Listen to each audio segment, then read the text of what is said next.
I first moved to the Southern Mountains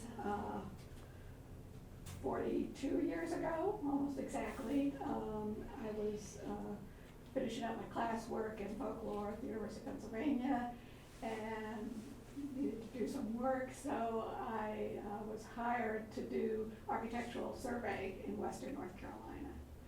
And so I came down, and they were looking, at that time, architectural historians generally weren't trained in looking at things like log cabins.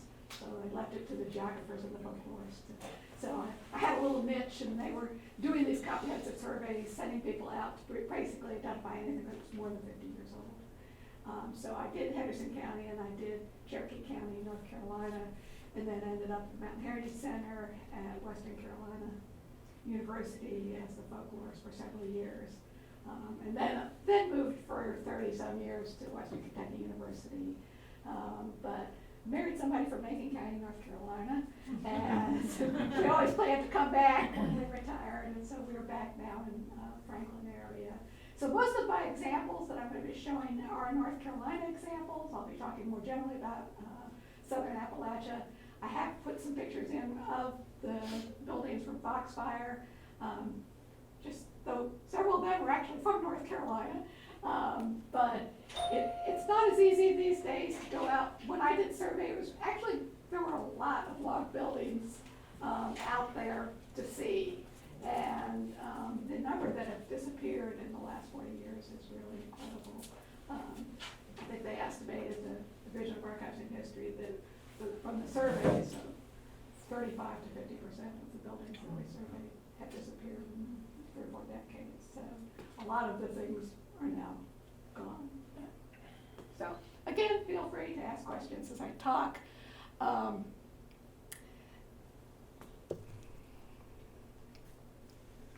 One of the things that I became interested in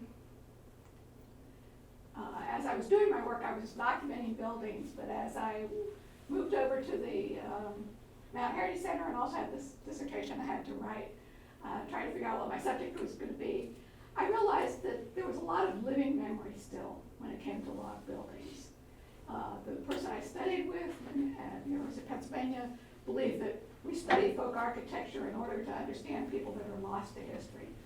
Well, these people didn't seem so lost to history. There were still people living in log houses. There were people that, even if their childhood homes no longer stood, remembered them very clearly.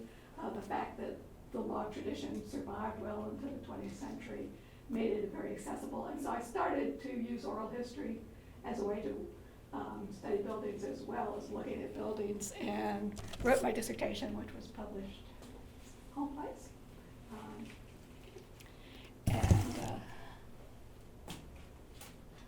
One of the things I found in talking to people was people remembered buildings through personal experiences. And the experience that everybody talks about the most, I think, that's the story every single time, is you were a kid growing up in a log cabin, you woke up in the morning and there was snow on the covers. So every time I see this picture of it. And the interesting thing about it too is they always sort of say, but you know what, we weren't cold. So it isn't really a hardship story. It's almost more with a sense of wonder about what it was like. But log houses are sort of the quintessential image for a lot of people of Appalachia.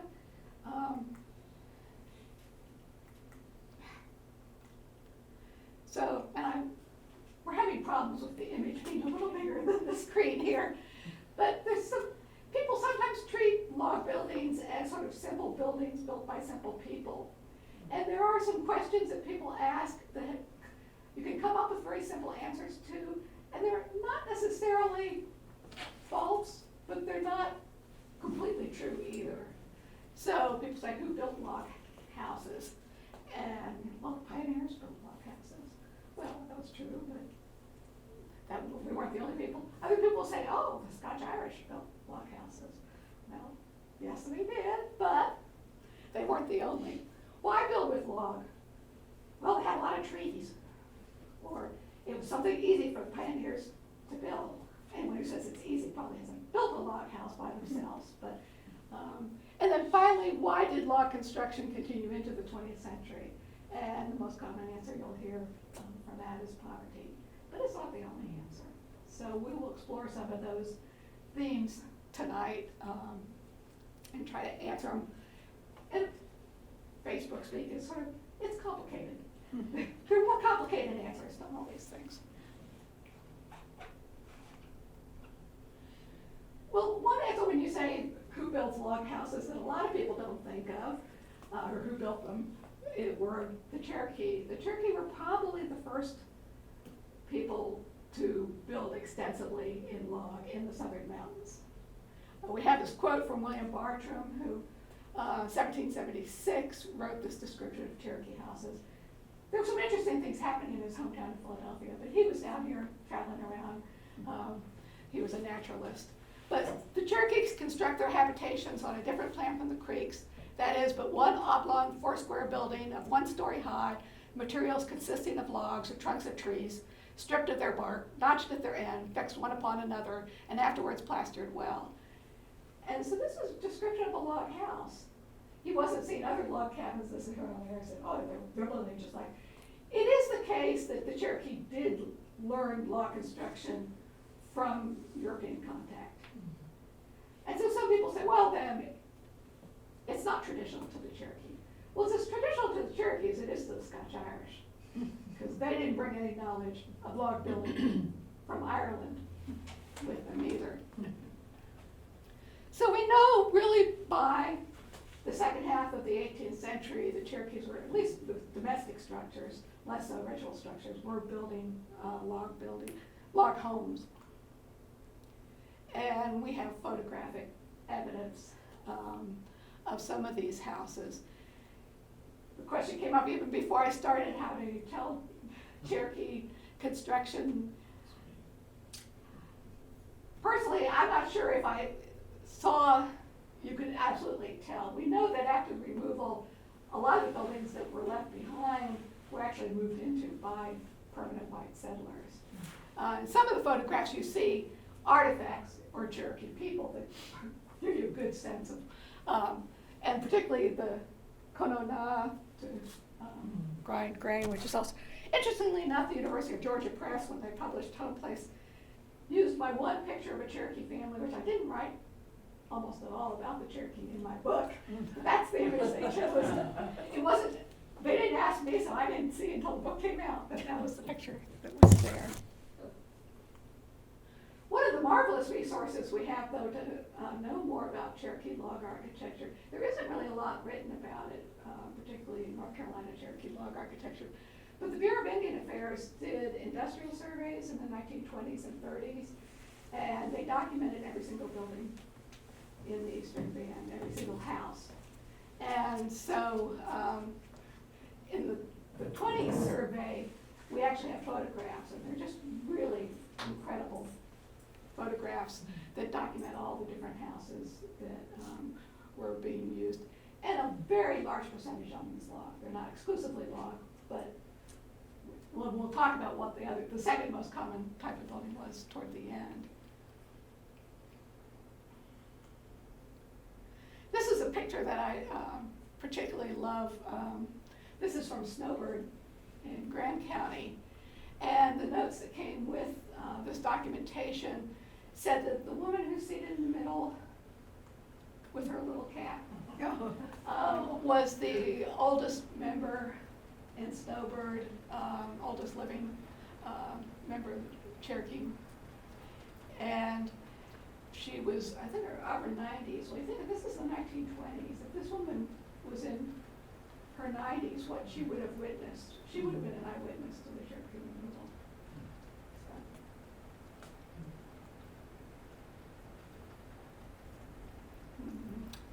I may have to go around just to be able to read this one.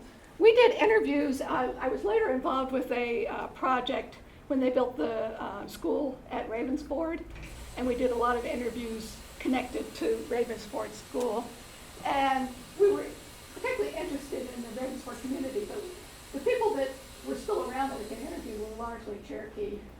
And so we got some interesting descriptions of houses that they lived in. And one woman was talking about how, very typical of non-Cherokee as well, she and her husband got married and they moved in with her mother. was still there, and it got pretty crowded pretty quickly. And so she said, so I told him, my husband, just build us a log house so we can move into ourselves. So we did. We made a small house up on the hill, and we lived there for 10 years. So then my kids were getting more, and it was getting crowded. So I told him, we can move down right across from my mother's house, I said. So we built another one. This was my second one. We built a log house, and he just cut down all kinds of trees and built a log house. We got the boards from the truss. By our house, there was a railroad track up there for logging, and we lived there for 10 years. And judging from her age, that second log house would have been built in the 1950s. So again, showing how late this tradition went among the Cherokee and the non-Cherokee. The other thing, though, was, and I got this in a lot of interviews from non-Cherokee as well, that houses were seen as pretty easily replaceable. And that doesn't mean that it was easy to build a log house, but if you had the land and had wood on your land, and most importantly, if you had a community that owed you a day's work, then if your house got too small, people would come in and help you replace it. So I interviewed quite a few people that, you know, in their childhood remembers their family having 2 or 3 different log houses. What is the truss that she's talking about? Well, she lived near Ravensford in the logging, and so I assume by that time it had all been moved out, the company, and so that there was a bridge, and they took apart and used the logs for the inside ceiling for the house.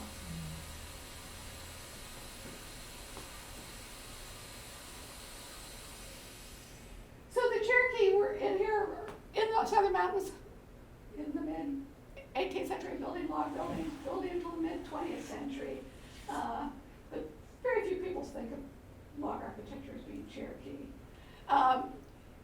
Europeans also did bring ultimately types of log building in. If we look at the patterns of migration, the area that was most important really for the settlement of Southern Appalachia was Pennsylvania, southeastern Pennsylvania, particularly the port of Philadelphia. And it was those groups that came in. There were, of course, earlier English settlers in Massachusetts Bay, along the Tidewater. The early English settlements, there's no log architecture. They didn't have the knowledge to build log architecture. They didn't encounter people that built log architecture.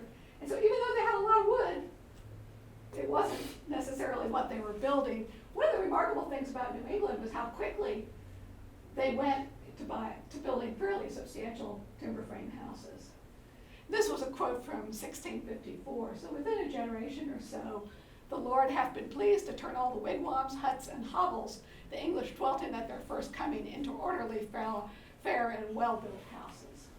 So pretty soon they were building English-style houses. They did have a lot of wood, so they were actually much more exuberant in using wood than the similar houses in England.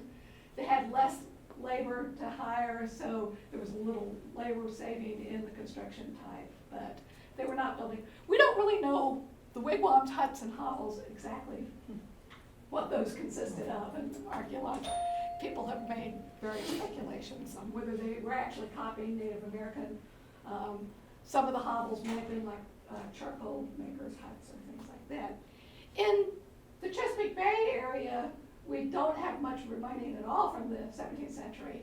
That used to be a big mystery to architectural historians. We know that they were down at the same time as people in New England. They didn't leave the big houses like we see in New England. This was 1680. And it turns out archaeologically, the archaeologists finally discovered that they were building frame houses, but they were posting ground houses, partially because of social instability due to high mortality rate, economic instability due to the tobacco culture. They took them almost a century more to get a really stable architecture. But they weren't building logs either. So we go back to Philadelphia and southeastern Pennsylvania. The people that sometimes get credit for bringing log building to North America are the Swedes. they settled in the Philadelphia area before the English. They did build log buildings. There were also a bunch of Finns. Finns knew how to build log buildings too. I actually, though, don't really accept the argument that that's the origin of most log building. You can see some, if you go to Minnesota, you can see some really fantastic Finnish log architecture. But in terms of Appalachia, mainly because the Scandinavians and the Finns did not really interact that much with subsequent people.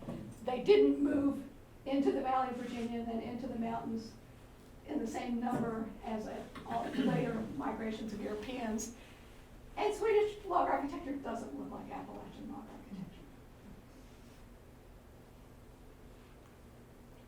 So the three sort of big waves, of course, coming in through Philadelphia were English, German, and then the Scotch-Irish, who gets a lot of credit for Appalachian, maybe too much credit for Appalachian culture.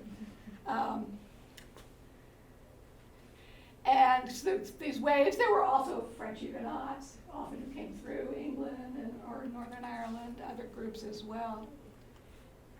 And it's a mixture of those cultures that really creates both Appalachian, it's sort of a broader geographical region that we can talk, geographers at least would talk about as the Upland South. Well, the Northern Irish were certainly not building with logs back in Northern Ireland. They didn't have a lot of wood. Thanks to the English partially, Ireland had been deforested. And they were largely bringing an architecture of stone. And this, when they got to the New World, didn't prove to be a particularly popular form of construction in the New World. But one thing that you do see that connects it to the architecture of Appalachia, if you look at Northern Irish housing, is the interior room use.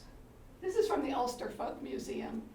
And if you kind of squinted, didn't look at the stone walls, you would see this sort of sense of space, the size of the rooms, how space is organized, very similar to what you would find later in Southern Appalachia. So there is a connection there with the form of the house and the spatial use, just not the construction. There are a few places that we see probably Northern Irish stone architecture in the Upper South, particularly areas that have a lot of limestone, like the Bluegrass of Kentucky. We see some interesting stone architecture. But for the most part, the so-called Scotch-Irish were moving on to building with wood of various sorts, building with logs, building with frame. The people who I think should be getting the credit are various Germanic people that came into Pennsylvania, the so-called Pennsylvania Germans. This is a house from Pennsylvania.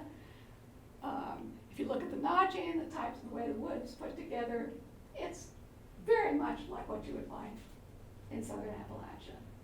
So I think Germans don't get enough credit for the contributions that they gave to Appalachia. That Kentucky rifle comes from Pennsylvania German area.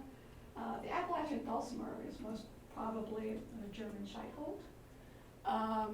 Jacktails are quite probably German in origin, not English. A lot of food traditions are German as well. So not to say anything about the Scotch-Irish, but there was a big contribution. What you don't see, though, this house plan is very much a German house plan. It's usually a 3-room plan that's asymmetrical. You would find some of the plans like that Germanic in like the northern Shenandoah area. And there's some parts of Piedmont, North Carolina that have very German plans. But even though the others were picking up the log construction, they were not building German houses like this one.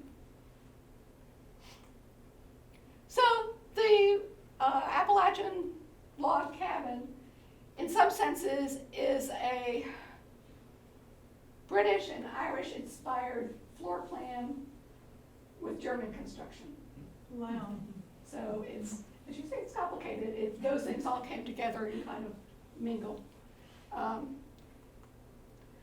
narrative you hear quite often, which isn't altogether true, is that pioneers came down and they built the first log cabin so they could kind of get their act together. And then once they did that, they built themselves a nice big frame house.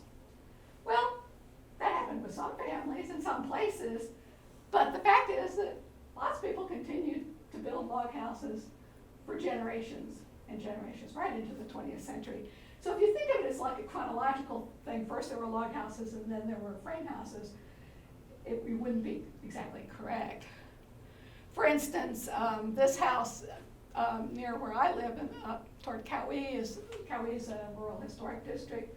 The oldest house in the district is this house from 1863. It's a frame house. A couple miles away, very classic little log house, quite near where we live. And it's probably about 40 years younger. Dates from either the 1890s or the first decade of the 20th century. So it wasn't like there was a simple progression. There were people continuing to build very modest houses. Some of you may recognize this is Savannah House in Foxfire. Comes from north of Franklin up in Jackson County. And again, if you read a little bit about the history that they have in the sign, it kind of disturbs our notion of who log builders were. These people who lived there had 4 slaves. They don't know, I don't think, that where the slave, if they lived, we know in other areas, like some research that's been done in Maryland, where you had a fairly small household, sometimes the slaves would live in the same household, like upstairs. But we don't have that answer here. But so these were not, particularly that first several generations of log builders, were not necessarily people that were direly poor.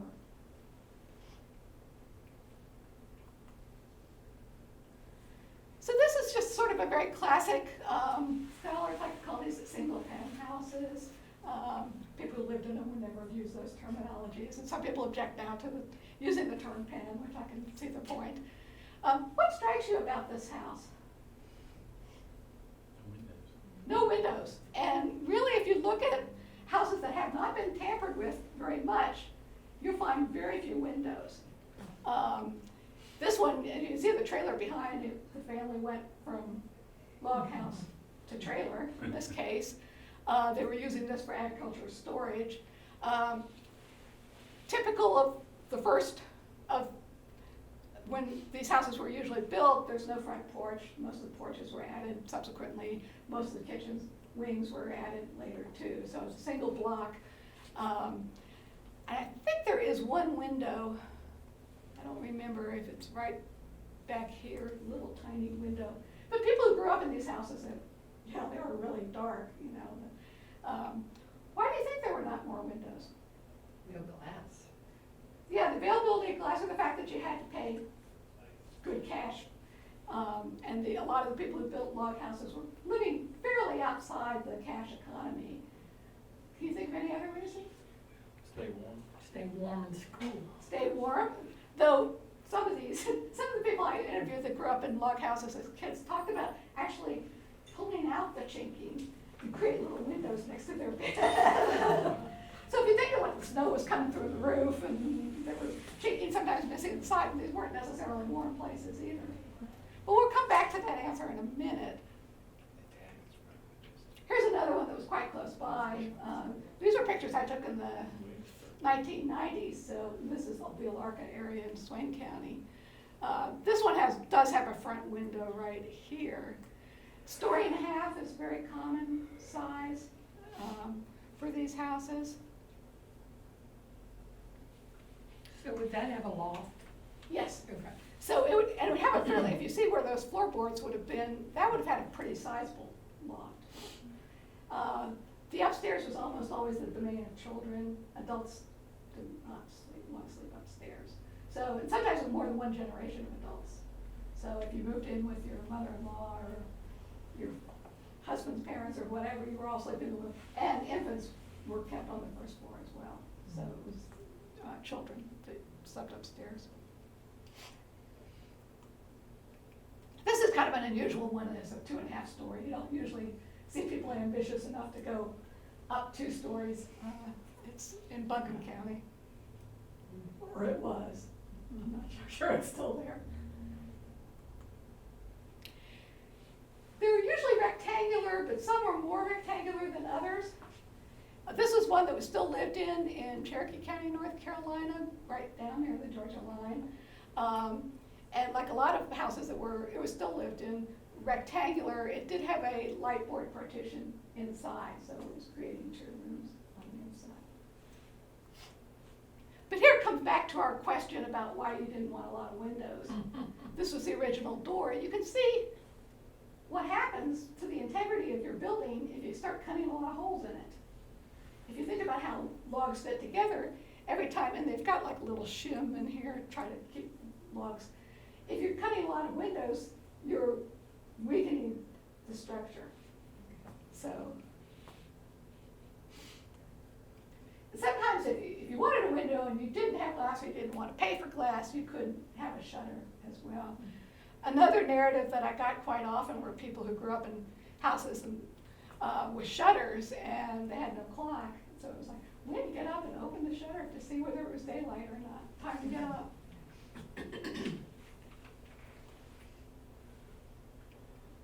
Well, one of the things that you can kind of distinguish different types of log building are the kinds of corner notching.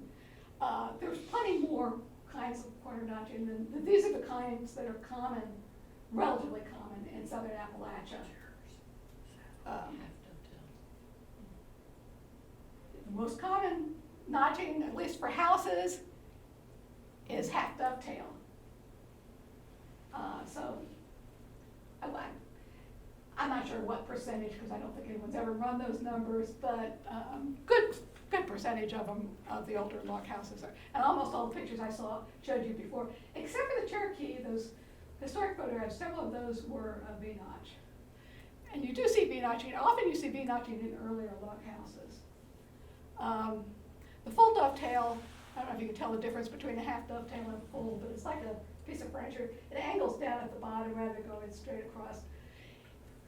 The German house you saw, the Pennsylvania German house you saw was full dovetail. If you have a lot of Germans around, you're going to see a lot more full dovetail. But in this area, you don't see very much at all. Diamond you can ignore. I've never seen a whole lot of diamond notching around here. Is that Swedish? There are versions that are Swedish, but this is supposed to be ones that are found in Appalachia, according to Fred Niffen and Henry Glassy. So I don't know where they were finding diamond notching, but it's not been in the areas that I've seen.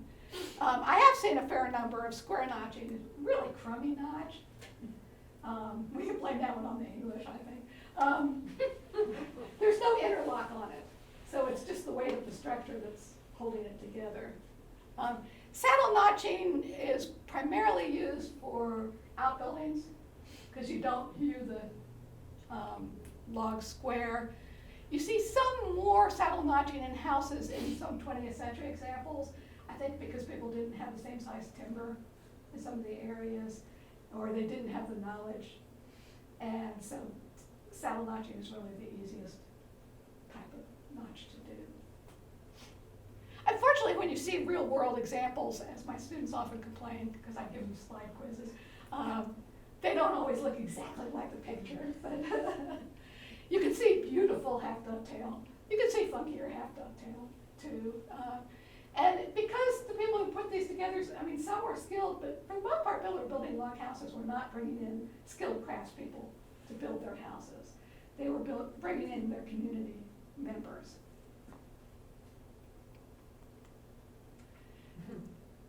This is V-notch kind of lazily becoming saddle notch as you move up, and that's often the case with V-notching that's later, not the early V-notching. Some of the beautiful V-notching in earlier examples. This one is interesting. This again, back to Foxfire, the War Woman cabin, because it's not a notch I've ever seen in North Carolina. It's a semi-lunate notch.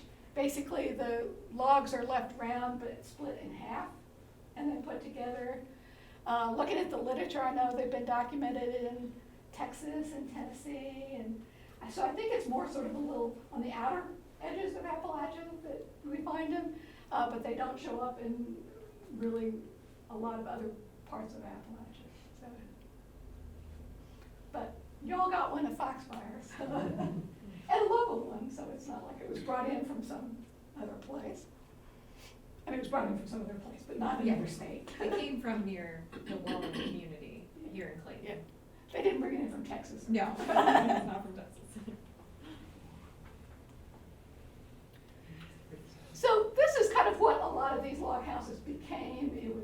very common to add a front porch at some point. And then very often when you see a single pen log house, you'll see an added kitchen, either a shed addition like this one, where it just comes down from the roof, and this is a vertical plank shed addition, or a rear L addition. The single factor most common for building a rear kitchen would be what? Anyone got a guess? Fire, What? fire. Keep the heat out. Keep the heat. Yeah, they'll, they usually, continue to use the open fire. Usually the purchase of their first cook stove. Some people were very slow to, because again, putting out the cash, also until the train just came through, there wasn't a great availability of cook stoves. And rather than simply stick the cook stove where the open hearth was, they built the room and actually created a separate place for cooking, where cooking would have taken place in the main room of the house prior to that. Here's an example of the rear L. Do you want me to turn off those other lights? With that shit? Or is that gonna make us too dark in here? Is that too dark? Yeah. It's better. You keep the chimneys asymmetric. This was one that I documented in Henderson County, that it was still lived in. The old man who lived there lived in the rear L and kept his hay in the main part of the log house. This one is interesting too, because it does have a brick chimney. More common is stone, but you do see examples of brick as well. And it looks like this one was actually built with an open hearth in the kitchen as well. As I said, people often remember things by a story or a narrative. And this was a narrative, the woman's name was Tiny Arms. Can you believe that? She said, "I might have been 8 or 9 or 10 years old. It was a second-hand stove. Aunt Lily Davis brought her in one of the first range stoves come in, and she let Mother have it. And I took a yoke of oxen and a sled and went and got it. Yet I passed some of the boys down on the hill, and they just hollered and laughed at me. I was driving those steers. Lord, they were just as gentle as they could be. They weren't no trouble. So I took those steers and sled and went and got that stove." So that's how she remembered when their family got the first stove. A lot of people remember the exact model. Oh, we got a number 9, so-and-so. You know, that was our first stove. Another option would be to have a kitchen that was completely separate building. This is a photograph from the Great Smokies. There was a little, this is not a dog track, but a little connection to. One of the things I kept hearing people say when I was interviewing them was say, we had a big house and a kitchen. And I thought, first I thought literally a big house. But it was clear in talking to them that they didn't have a big house. They had basically a single room house. And so the term big house was basically used to mean the single pen house, because all the functions went on in that one room, but then they often had the kitchen as well. This is the Walker Sisters' cabin from the Tennessee side of the Smokies in the park. This was interesting construction-wise because it's a fairly rare example, but the kitchen wing is actually the original log building. So then they built this much larger single pen house and brought the old log cabin up to be the kitchen. This is a picture from the rear. They kind of built this large roof over. If you see historic photos of the Walker Sisters' house, the loom, that they were known as weavers, they kept their loom on the porch, which is kind of also perplexing, particularly for museums, is where do you put a loom? Because if you had a family with 10 kids living in 1 or 2 rooms, that loom is going to take up a lot of space. One of the things I think of, and I had a few examples in interviews, was that when people bought their first cook stove, it was about the same point where a lot of hand weaving was actually going out of style. They converted loom houses into kitchens. So that was one option. You could put a cook stove, and this is back to the War Woman cabin. in next to the hearth.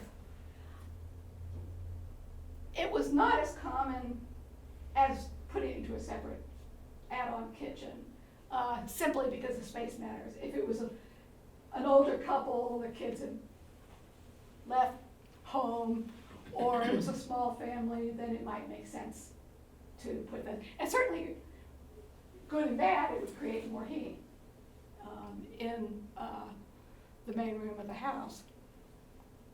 But it's not the frequent choice. One of the reasons that people, again, didn't substitute, just put that stove right where the hearth was the hearth continued to be really the center of family living. And so many of the narratives that I collected talked about sitting of an evening in front of it, making baskets in this case, or splitting something. And one woman talked about her mother singing ballads and spitting into the fire. Mm-hmm. And the other thing that was always confusing to me was people talk about the front and the back of the house. And it took me a while to figure out the front was not toward the front door, as I assumed. When they were describing how things were laid out in the house, the front was toward the hearth. Which, again, gives you some inkling of how important that open hearth continued to be for people. The way that space was used in the log cabin also could be very mutable, changeable. In communities where they allowed dancing, people tell stories about basically breaking down the furniture and moving it out of the house. Sometimes, like, the band would be, a few musicians would be on the front porch, and they would have social dancing in the house. The other thing was that children were often moved around because it was very important to have social visiting. These people, they may look like they lived very isolated lives, but everybody talked about, oh yeah, every weekend somebody come in, or you want to go visit, that's how you did your courting, that's how people, if you traveled in the mountains, even if you didn't know the people, it was very acceptable to assume that they were going to give you a bed, no matter how small their house was. Kate Rogers, who was from the Franklin area, had this little description about being a kid being turned out of beds. Big house and kitchen. That was all you ever hear them mention. Never hear them mention the bedrooms. They mention their beds, though. Now, my bed. No, there ain't nobody come in here and put me out of my bed and me have to sleep at the foot of Mama's bed or on a pallet. You'd hear them say that. But then she added, it was nice to sleep even on a pallet in front of that big fireplace in the winter. So.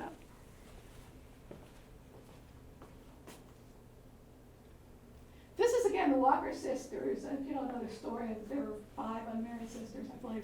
And through leasing, they stayed in the park. After the park was created, they were allowed to stay and became tourist attractions in and of themselves.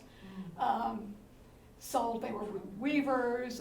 Louisa was a poet and wrote poetry basically condemning the creation of the park, among other things. But I love these historic photographs because they really show you how intensely the space could be used.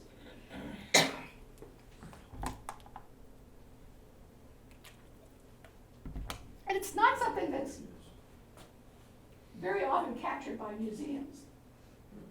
You don't walk into a log house and see like 6 beds and paper on the walls and things hanging, baskets and hats and clothes and the trundle bed coming out and everything else. There was a lot going on. This was a subdivided single-pen house, so they had a light board partition. This idea of paper in the walls was also an interesting one, because again, people think, well, poverty, but it was insulation. But people never just threw the paper up there. They put the photos in nice orders. A lot of people I interviewed who grew up with kids in houses like this said they learned to read by reading the walls. But the thing that most people said was it was nice and bright. When you think about how dark these log cabins were, if you put fresh paper up from either a Montgomery Ward catalog or whatever, your house looked a whole lot brighter. So it was seen very positively. But again, you don't often see this, and I will give a shout out to Dolly Parton, because I think her reconstruction, from the outside, technologically may not be that authentic. It's not a log house, it's a box house, which we'll talk about later. But she brought her family in and they reconstructed what their main room looked like. And she captures it, I mean, this would have been obviously mid-20th century, when she was growing up, but sort of the mind-blowing intense use of space, you could see in Dollywood in her reconstruction of her Tennessee mountain home. So I recommend it, if nothing else. Just to close up again, seeing what's going on. There's, all those things. Because they didn't have closets either. Things had to be stored places. The other thing that often comes to mind is the issue of privacy. I mean, a lot of these houses were quite small, single room with enough stairs. A lot of families had 10 or more kids. Often they had more than one generation of adults. So, but if you ask people, about privacy, they almost always say, no, you respected people's privacy. That was important. This is a description from David's grandmother, who was one of the oldest people, who lived to be 101, 101. So, well now, Granny White's over there. They talk about a big house. They did. They had a kitchen built off too. And they had a big house. They called it a big house. They had about 6 beds in that one room. But they had those big old high post beds. And the way they could turn every bed, while you go to bed, nobody else couldn't see you behind the bed. Now that's the way they do it. That's the truth. So you were thinking of privacy, but it was in a kind of a different way. But one of the, arrangement of furniture could be one way that you helped inspire. I don't think she grew up in a log house, but she remembered a lot of them. This is Mrs. Bennett. This is the Yarborough family. This is her. How many kids were in her family? You don't even know. 7, I think, or 8. Yeah. And often, of course, by the time the youngest ones were born, the oldest ones were moving off. But still, lots of people living in one family. There was another woman I interviewed who talked, again, a very, very common pattern. She and her husband got married, and they moved in and slept in the same room with her mother-in-law. And I try to think of a delicate way to ask this. Yeah. So I said, did you ever feel crowded? And she responded, if people come, you'd feel crowded. And my mother-in-law didn't mind. She had a lot of things she cooked on the fireplace. And she had hooks, and things that way. She didn't mind it. But it aggravated me to think anybody's watching me. And she said the preachers used to come and sit around the fire too. And she had to do her cooking in front of them. And so in any case, her sense of privacy was this idea of having to cook in front of people, particularly the preacher. And that was an affront to her. But really, the separate kitchen came a generation before separate bedrooms. So privacy has very different cultural concepts to people. Well, there are other ways of building larger log houses. We mostly look at single penthouses. Mostly they're equal size rooms. They can be on either, have end chimneys, more common in Tennessee and Kentucky. In this area, saddlebag, big double chimney in the middle. And the dog trot house, which has an open breezeway. There's some in this area, mostly they're older.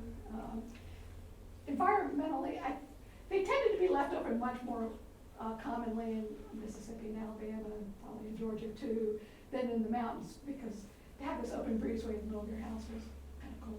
Mm-hmm. So here's the saddleback house. And this is something, again, that often gets misinterpreted. This is one in the Smokies.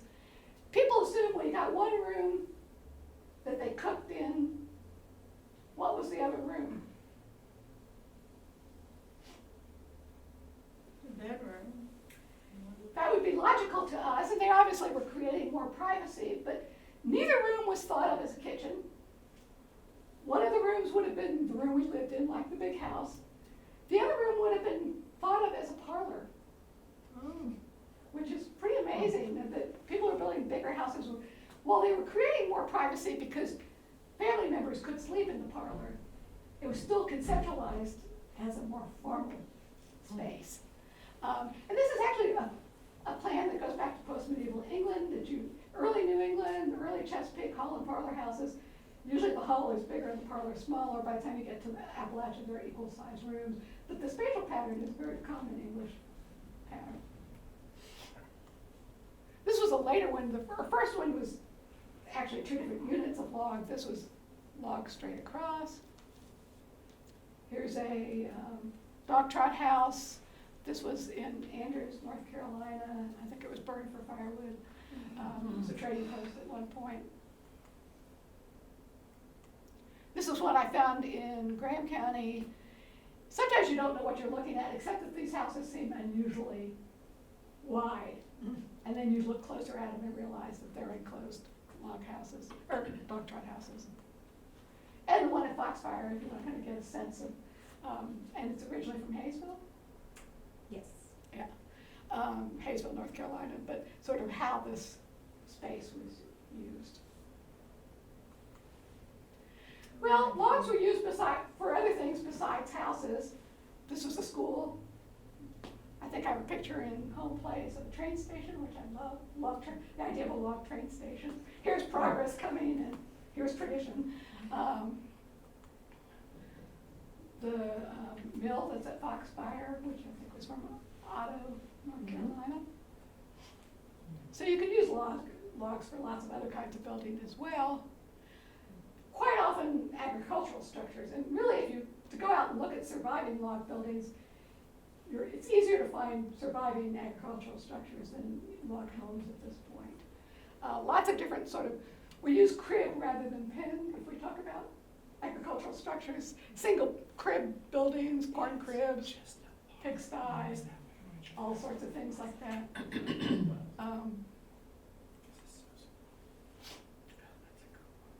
Yeah, it has a nice drive.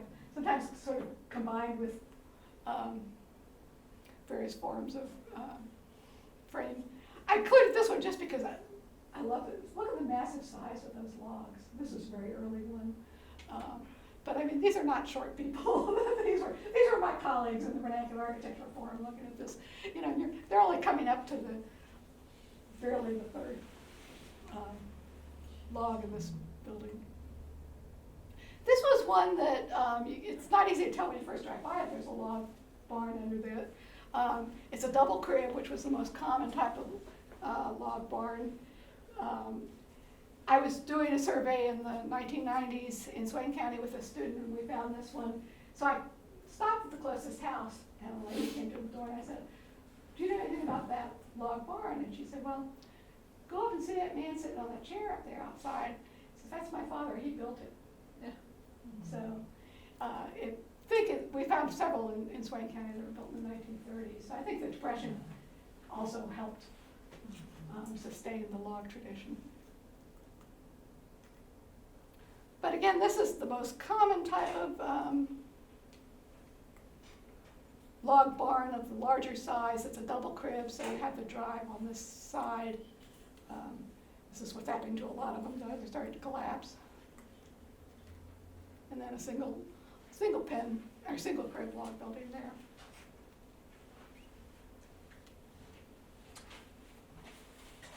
This is a 4-crib barn, so it's got an open drive going this way and that way. It's hard to tell. We had a lot of goats to contend with when we documented this, and they added this great big gambrel roof that added a lot more hay storage. These are not as common, but they're out there, a very large log building. There's a point, though, that if you're going to build a building that log maybe was not the most practical use. Here's another one. They've been closed. This is just boarded over, so as you can see, there's 4 separate cribs with drives going both ways. And if you go to Foxfire, you can see one for yourself. Big barn. Yeah, great big barn. Mostly Appalachian barns tended to focus on single use rather than, if you look at the great big barns in Pennsylvania, for example, or a lot of New England barns, they have lots of different levels for different use. Appalachian agricultural structures tended to be more single use, so you had often quite a number of different buildings. And then the transverse crib became the most common barn for the earlier 20th century. So if you've got an old barn on your family place, you might well have just a frame. I like this picture that I used to live right next door to this house, this barn, and it still had its old wood shingle roof rather than being covered with metal, which is kind of rare these days. A kind of unusual form of log barn, which you might have seen if you've been to Tennessee, because they're very common in a couple counties in Tennessee, is the cantilevered barn. The bottom is log, the top is frame, and it's cantilevered either on 2 or 4 sides, depending on how it's built.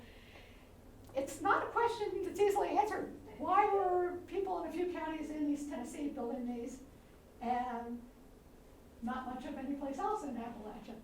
So having said that, when I did the Graham and Swain County survey with my student, the very first building we documented was a cantilevered log barn in Graham County, North Carolina.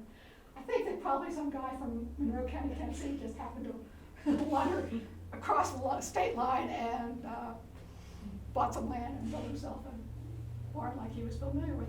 Or if you've been to the Great Smokies to Cades Cove, there's a really beautiful cantilevered barn in Cades Cove, and it's from Cataloochee. So it was actually from the North Carolina side of the barn, not too far from the state line, but there. Well, sort of lastly, I want to talk just briefly about another form of housing that was common in Southern Appalachia, particularly by the late 19th and early 20th century. When I was interviewing people, I often would start out asking people, did you grow up in a log house or a frame house? And they'd say, no. I grew up in a box house. And I didn't know what they were talking about. And then through a friend of mine, I heard about the research of Chip Martin in eastern Kentucky, who was documenting box houses. And when I started listening to it, it's like, all of a sudden I was hearing about box houses all the time. They're different from frame houses because they don't have any interior framing in them except the corner post. So they're basically single wall construction. I'll show you a diagram if it's hard to conceptualize. They're built literally like a box. They became really, really, really common in Southern Appalachia. Built mostly by people, they were used in like timber camps, but they were built mostly by people who would have formerly built a log house. They don't get preserved very often. This is the most famous of them. This is the one I know that's on a postcard, in fact. A little girl named Loretta Webb grew up in this house, and she was a coal miner's daughter, so this is the Loretta Lynn house. When I took this picture, her brother's still in the house, so I got to spend the afternoon with her, and it was a lot of fun. I think the family now opens it as kind of a little tourist site, but it's still, I think, owned by the family. But Dolly Parton also grew up in a box house, if you see pictures of her home place, which is still standing as well. Not the reconstructed wooden Dollywood, but the real one. But this is Chip Martin's diagram of basically how they're put together. See, you have basically just that exterior, and then it's just boards put up. Chip had a theory why this became so common in eastern Kentucky, and he thought it had to do with coal and coal mining. People started heating with coal. These are terrible insulators, obviously. And so he even calculated the BTUs. I mean, he went to great lengths to say, well, this would have been just as warm as a log house because they had coal now to burn. But in a lot of other parts of Southern Appalachia, they started building box houses, and they weren't burning with coal immediately, but they already made the transition. And so my theory has to do more with what was happening economically and socially. By the late 19th or early 20th century, a lot of people were being drawn for the first time into what they called public work, which was any kind of paid employment away from the farm. If they were going to timber camps or they were doing whatever kind of work they were doing. They still, however, were living in communities that owed each other a day's work. They didn't have as much time to spare. So they had a little more cash to buy just rough milled timber, which is what these were built of. And their neighbors didn't have much time to spare, but they did spare time, and these houses were a good alternative. And they're built in the same basic size as log houses and the same plans. I tried to tell my boss at Archives and History once, I was like, all these people are telling me about box houses, and he was like, I said, how do you know they're not lying? Well, I know that there are people that are skeptical about oral history, but if you think about several dozen people unrelated to each other who've never met each other telling the same lie, now that's an interesting conspiracy. And if we go back to those industrial survey photographs with the eastern band of Cherokee, there are an incredible amount of boxed houses there too. So in fact, and I've run the number at some point, the vast majority in both the 1920s and the 30s of the houses among the Cherokee, probably about 90% were either log or boxed. The number of frame houses was very small. Was there a preferred kind of wood that people wanted to use or did use? It really depended on what was available. So box houses, like pretty much any kind of milled timber. For log, poplar tended to be popular because it was easy to work and it was straight. But you see old ones in chestnut. You see later ones with pine. So a lot of it had to do what was available. If you also look at the historic photographs from the creation of the Great Smoky Mountains National Park, a man named Charlie Grossman photographed every single building before the park was created, while they were created in the park. And there were lots of box houses, and he had a dream that a box house would be preserved in the park, along with the log houses and the frame houses that they preserved, and that didn't happen. So people sort of, and I think that's one of the reasons architectural historians didn't study them, is they sort of like, well, that other stuff is folk architecture. This is just shacks. We're not interested in that. So. A house this size from start to finish, how many weeks, how many months? Not months, days. Days? Mm-hmm. Wow. Yeah. With a good work crew. Yeah. Yeah. So your neighbors, and so it was basically, I mean, there are some cases that we know of people who were building them for cash, but they tended to be community-based. You got your timber in, these things went up. I mean, even compared to log houses, they went up really quickly. And that's why they were also used for temporary houses in like timber camps, often used box houses as well. But one of the things, because I've written about this quite a bit, it seems like it's impermanent architecture, but if you think about it, again, going back to that idea of how often log houses were kind of disposed of and rebuilt, when I interview people, people said, well, you want a house to maybe last your lifetime, not to pass down to the kids. And box houses maybe didn't have quite the same longevity, but it wasn't a big break from tradition.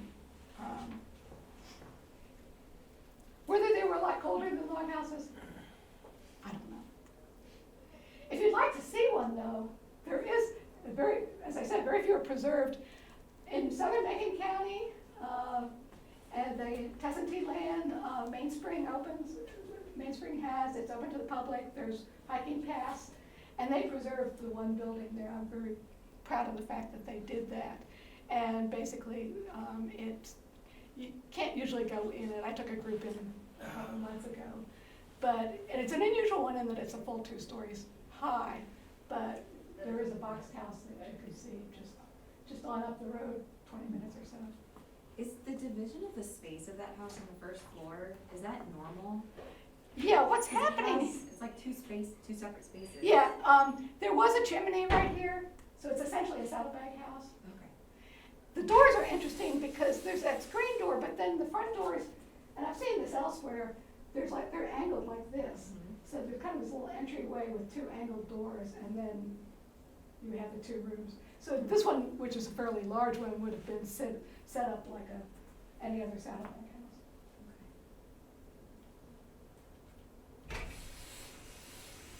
And this was just one that we found in Graham County that they added to the log house by adding a second room that was boxed. And this was also one that had been a saddlebag. The chimney is missing now up there when they put the new roof on it. So it became sort of the alternative in the 20th century. When rural electricity came in, it became problematic because it's a single wall construction and there's not a whole, you can't run wires inside your walls for a house like this. I mean, they did get electrified, but, so we come back to those questions we started with. I hope that you now see it's complicated. Who built log houses? Well, the Cherokee, probably the first and some of the last to build log houses. Then Scotch-Irish, French, Germans, English, they all, but none of them brought it from the old world except the Germanic people. So they learned it here. It was a hybrid. It was not just pioneers who built log houses. Generations and generations and generations of people built log houses. Why build with logs? Well, the continuation really, especially after the Civil War, had more to do with sort of the fact that farmers who were basically living kind of independent of the cash economy, that were self-sufficient farmers, it made a lot of sense because you worked with it wasn't the lone pioneer, it was your community built your house. If you wanted a house for free, didn't want one that was a whole lot bigger or fancier than other people's houses, your community, you got the trees, you and your community could provide a house. And then why did it continue into the 20th century? Again, poverty, possibly, but again, it was a practical alternative for a lot of people who were not primarily working for cash economy. So I think I rambled on enough, but I'd be glad to entertain any questions. Thank you. Thank you. Thank you. Oh, that was Thank you. wonderful. Thank you.